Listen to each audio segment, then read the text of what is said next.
Different education point YouTube channel आपका हार्दिक स्वागत करता है। पिछले पार्ट में हमने सर्वोच्च न्यायालय के गठन, न्यायाधीशों की संख्या और उनकी योग्यताओं पर चर्चा की थी। आज हम इस पार्ट में न्यायाधीशों की नियुक्ति पर चर्चा करेंगे।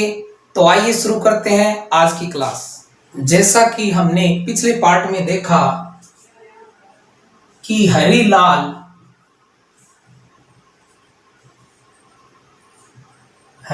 जे कानिया वर्तमान सर्वोच्च न्यायालय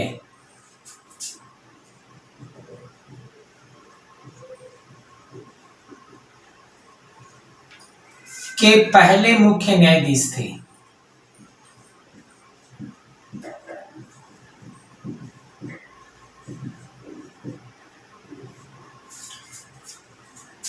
जो वर्तमान में हमारा सर्वोच्च न्यायालय है, जिसका उद्घाटन 28 जनवरी 1950 को किया गया, इसके पहले मुख्य न्यायाधीश हरिलाल जे कानिया थे। अगर हम वर्तमान की बात करें तो वर्तमान में जो सर्वोच्च न्यायालय के मुख्य न्यायाधीश हैं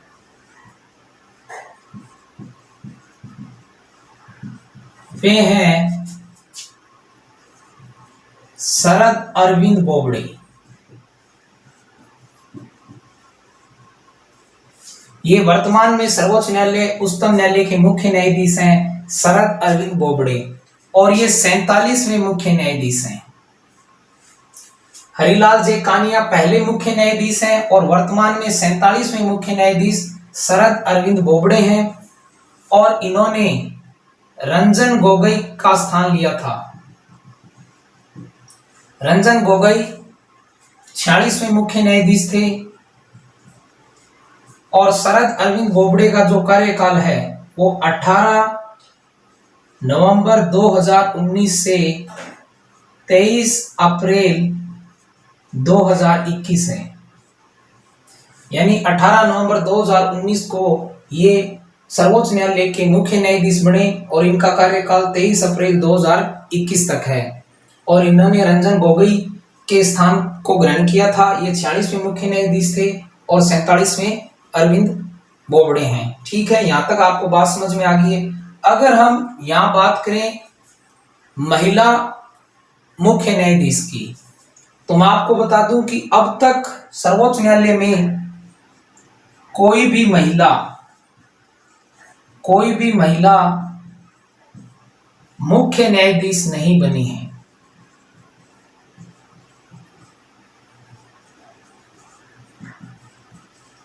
यानी अब तक कोई भी महिला मुख्य न्यायाधीश के पद पर नियुक्त नहीं हुई है। और अगर हम न्यायाधीशों की बात करें तो सबसे पहले जो सर्वोच्च न्यायालय की महिला न्यायाधीश बनी है, सर्वोच्च न्यायालय की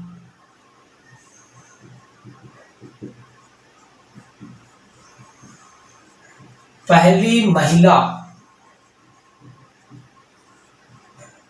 न्यायाधीश फातिमा बीबी।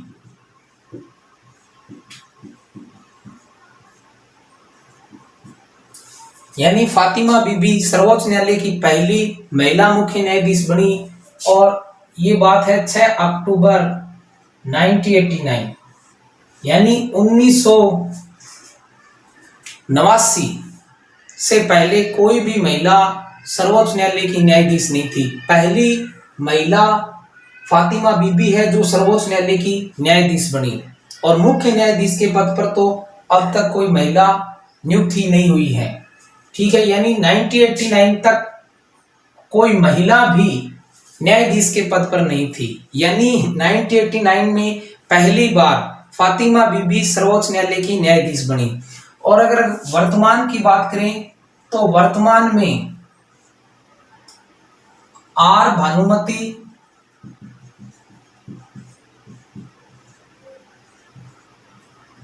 इंदु मल्होत्रा तथा इंदिरा बनर्जी महिला न्यायाधीश हैं। यानी वर्तमान में सर्वोच्च न्यायालय में 3 महिला न्यायाधीश हैं, आर भानुमति, इंदु मल्होत्रा और इंदिरा बनर्जी। ठीक है, अब हम बढ़ते हैं आगे। अब हम सर्वोच्च न्यायालय के न्यायाधीशों की नियुक्ति पर चर्चा करेंगे। नियुक्ति अनुच्छेद 124 खंड 2 के अनुसार राष्ट्रपति उच्चतम न्यायालय तथा राज्यों के उच्च न्यायालयों के न्यायाधीशों के परामर्श के पश्चात अपने हस्ताक्षर एवं मुद्रा सहित अधिपत्र द्वारा उच्चतम न्यायालय के प्रत्येक न्यायाधीश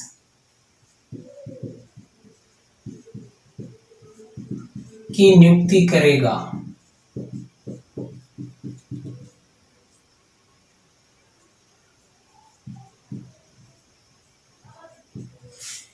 यानी अनुच्छेद 124 खंड 2 के अनुसार राष्ट्रपति उच्चतम न्यायालय के न्यायाधीशों तथा राज्यों के न्यायालयों के न्यायाधीशों से परामर्श करने के बाद अपने हस्ताक्षर एवं मुद्रा सहित अधिपत्र वारंट द्वारा जारी करके अधिपत्र उच्चतम न्यायालय के प्रत्येक न्यायाधीश की नियुक्ति करेगा।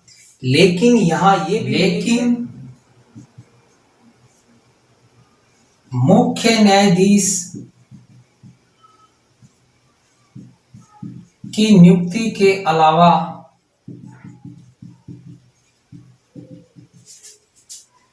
किसी न्यायाधीश की नियुक्ति की दशा में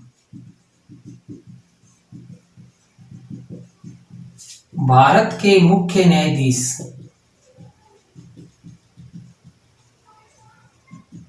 से अवश्य परामर्श करेगा।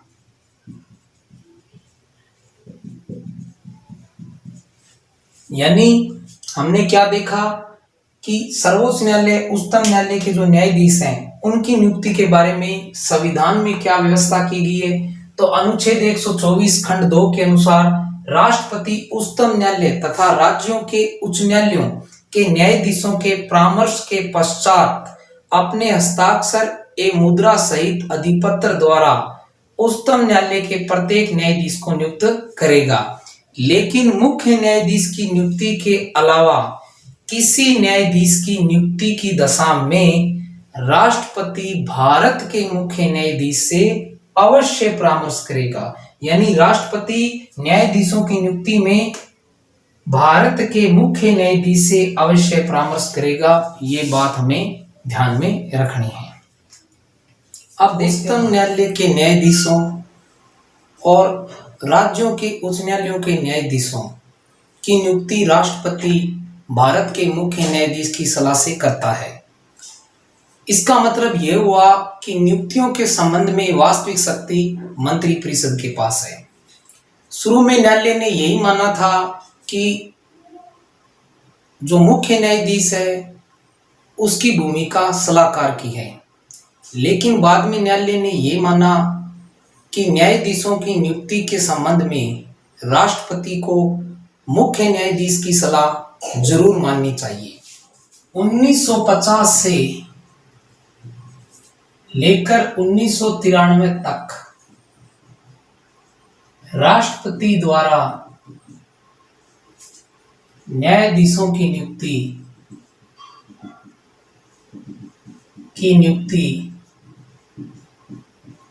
मंत्रिपरिषद की सलाह से की जाती थी।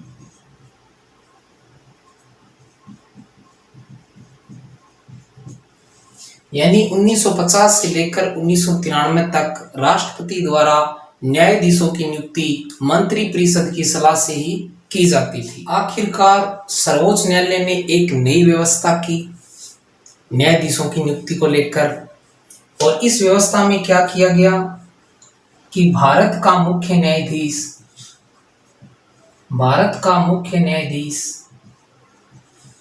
4 अन्य वरिष्ठ न्यायाधीशों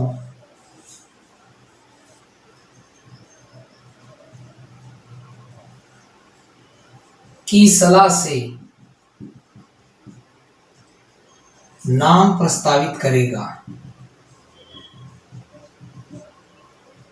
जिनमें से राष्ट्रपति नियुक्ति करेगा। यानी सर्वोच्च न्यायालय ने न्यायाधीशों की नियुक्ति की नई व्यवस्था की। इसमें क्या किया गया कि भारत का मुख्य न्यायाधीश 4 वरिष्ठ न्यायाधीशों की सलाह से नाम प्रस्तावित करेगा, और उन प्रस्तावित नाम में से ही राष्ट्रपति न्यायाधीशों को नियुक्त करेगा। इस व्यवस्था को कॉलेजियम व्यवस्था कहा गया। कॉलेजियम व्यवस्था यानी राष्ट्रपति कॉलेजियम की सिफारिश से न्यायाधीशों की नियुक्ति करेगा। लेकिन यह ध्यान रखना, संविधान में कॉलेजियम शब्द का उल्लेख नहीं है। ठीक है, यानी संविधान में यह उल्लेख है कि राष्ट्रपति न्यायाधीशों की नियुक्ति में भारत के मुख्य न्यायाधीश से अवश्य परामर्श करेगा। और सर्वोच्च न्यायालय ने यह व्यवस्था की कि भारत का मुख्य न्यायाधीश 4 वरिष्ठ न्यायाधीशों की सलाह से नाम प्रस्तावित करेगा, और उन नामों में से राष्ट्रपति नियुक्ति करेगा, जिसे कॉलेजियम व्यवस्था कहा गया है। लेकिन कॉलेजियम शब्द का उल्लेख संविधान में नहीं है। और तब से लेकर 1993 से लेकर जब सर्वोच्च न्यायालय ने यह व्यवस्था कायम की, तब से लेकर अब तक कॉलेजियम व्यवस्था से ही न्यायाधीशों की नियुक्ति की जा रही है। यानी कॉलेजियम राष्ट्रपति को नाम प्रस्तावित करता है, नाम भेजता है, सिफारिश करता है, ठीक है, और उनमें से ही राष्ट्रपति न्यायाधीशों की नियुक्ति। अब देखते हैं हम आगे। आपको इतनी बात समझ में आ ही गई होगी कि संविधान में क्या व्यवस्था की गई है। हमने देख लिया अनुच्छेद 124 खंड 2, और 1950 से 1993 तक मंत्री परिषद की सलाह से नियुक्ति की जाती थी। लेकिन बाद में सर्वोच्च न्यायालय ने कॉलेजियम प्रणाली को स्थापित किया। अब हम देखते हैं आगे। कॉलेजियम में 5 सदस्य हो गए। एक भारत का मुख्य न्यायाधीश,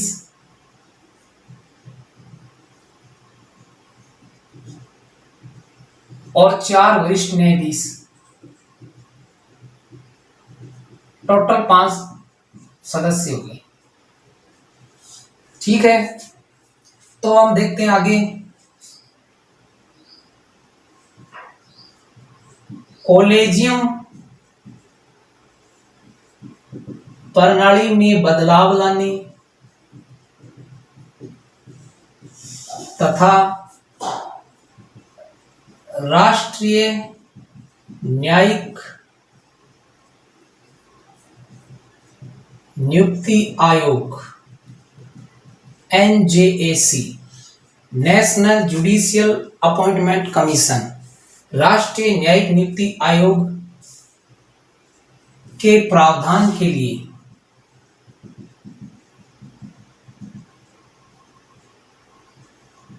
अगस्त 2014 में 121वां संविधान संशोधन विधेयक संसद में प्रस्तुत किया गया। अब आपने देखा 1993 में सर्वोच्च न्यायालय ने कॉलेजियम व्यवस्था स्थापित कर दी कि कॉलेजियम राष्ट्रपति को सिफारिश करेगा, राष्ट्रपति को जो सिफारिश किए उनमें से राष्ट्रपति न्यायाधीशों की नियुक्ति करेंगे। अब आपको पता ही है कि राष्ट्रपति एक बार सलाह को वापिस भी भेज सकते हैं पुनर्विचार के लिए। तो 1998 से ये भी शुरू हुआ कि कॉलेजियम राष्ट्रपति को अगर सिफारिश करता है तो राष्ट्रपति एक बार उस सिफारिश को वापस भेज सकता है। अगर कॉलेजियम दोबारा उन्हीं नामों को भेज देता है तो राष्ट्रपति उन्हीं में से न्यायाधीशों को नियुक्त करता है। लेकिन 2014 में क्या हुआ, कॉलेजियम व्यवस्था में बदलाव लाने और न्यायाधीशों की नियुक्ति के लिए एक अलग से आयोग बनाने, यानी राष्ट्रीय न्यायिक नियुक्ति आयोग, इसके प्रावधान के लिए संसद में अगस्त 2014 में 121वां संविधान संशोधन विधेयक प्रस्तुत किया गया। विधेयक संसद के दोनों सदनों से पारित हो गया। उसके बाद आधे से अधिक राज्यों के अनुमोदन के बाद 31 दिसंबर 2014 को राष्ट्रपति ने भी हस्ताक्षर करके इसे मंजूरी दे दी और ये 21वां संविधान संशोधन विधेयक पारित हो गया, राष्ट्रपति के हस्ताक्षर हो गए और इसके बाद यह 99वें संविधान संशोधन के रूप में लागू हुआ।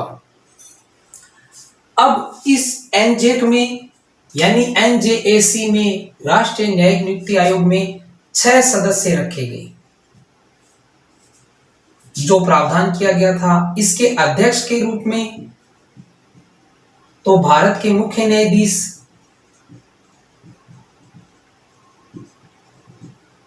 ठीक है, और 2 सदस्य वरिष्ठ न्यायाधीश और 1 सदस्य विधि मंत्री, भारत सरकार का विधि मंत्री यानी पदेन सदस्य हो गया, और 2 सदस्य राष्ट्रपति द्वारा मनोनीत। टोटल 6 सदस्य हो गए।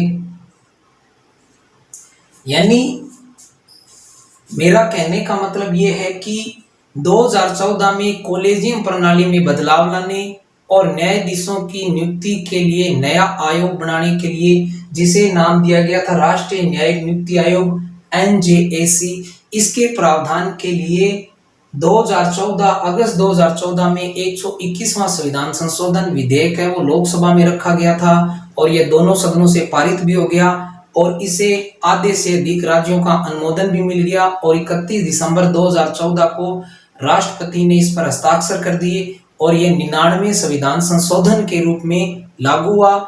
और इस राष्ट्रीय न्यायिक नियुक्ति आयोग में ये 6 सदस्य रखे गए।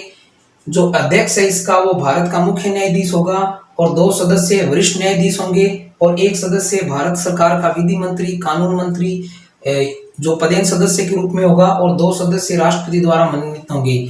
यानी अब ये जो राष्ट्रीय न्यायिक नियुक्ति आयोग है ये राष्ट्रपति को सिफारिश करेगा, न्यायाधीशों की नियुक्ति के लिए नाम राष्ट्रपति को भेजेंगे और उनमें से राष्ट्रपति क्या है न्यायाधीशों की नियुक्ति करेंगे। यानी ये व्यवस्था 99वें संविधान संशोधन द्वारा की गई थी। ठीक है, अब हम देखते हैं इसमें आगे।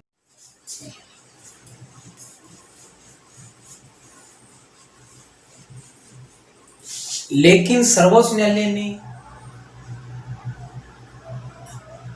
एक फैसले द्वारा सर्वोच्च न्यायालय ने 99वें संविधान संशोधन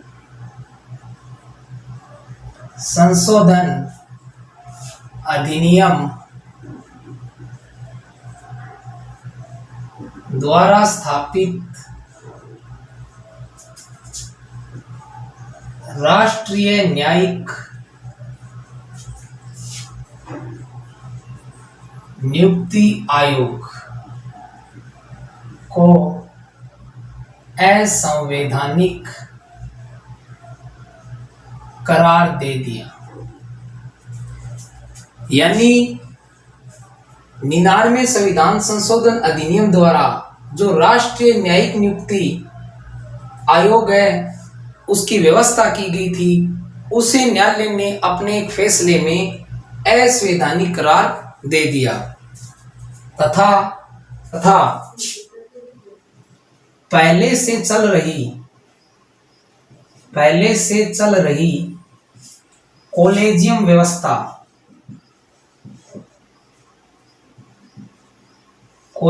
व्यवस्था को बहाल कर दिया। ठीक है, यानी हमने क्या देखा कि 1950 से लेकर 1993 तक राष्ट्रपति मंत्रिपरिषद की सलाह से न्यायाधीशों की नियुक्ति करते आ रहे थे।